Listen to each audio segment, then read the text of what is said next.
Mayong gabi mga kakaprank. Grabe na yung pagmahal sa gasolina. Sakto tong gingon sa gasoline boy.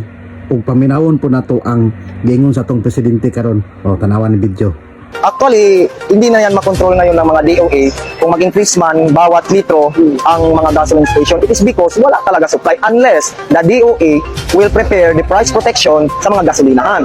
At saka, prepare din sila na dapat may mga consistent supply sa bawat gasolina. So that was the time na pwede sila magsabi na huwag itaas ang presyo. At the same time, wala nang dumarating na order from Middle East. So alam din nila na hanggang April 15 na lang ang fuel ng Pilipinas.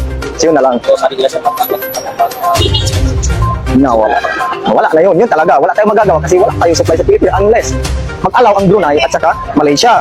Mag-allow tayo magdala dito ang Brunei at saka Malaysia, possible tayo, pwedeng bumaba yung fuel. Pero let's say for example, basetter na ang sigalot sa Middle East, aabot pa yan ng buwan bago mag-rollback ang fuel kasi matagal pa yan ang loading from Philippines to Middle East or from Middle East papunta sa Pilipinas. So doon pa lang tayo magkakaroon ng mga konting rollback, pero as of now, nawala talaga. Yes. The President, with the expected oil price hikes in the coming weeks and disruption in the global supply chain, I think it's also a fair assumption na tataas din po ang presyo ng ibang mga consumer goods.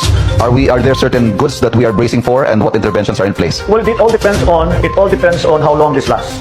Kasi kung matagal ito, doon mararamdaman. It takes a little while for these price shocks to go through the system. Bago maramdaman the consumers, maramdaman nila sa presyo ng mga iba't ibang produkto. But because there will be, siyempre magkakaroon ng effect yan. Pero yung mga halimbawa, the only place where the transport has been disrupted is really in that area. So if you think about it, yung mga barko paparating na rito, papunta, mag-deliver ng mga goods, they are still traveling. So that's why I'm saying it will take time for any of the effects of the oil shock, oil price shock to work through the system. And of course, the prayer that we have is that before they work their way through the system, matapos na ito. May pa ang gasoline boy kay nasabtan ako yung istorya. Ug sakto yun atong presidente. Wa ko'y nasabtan. Way ayo.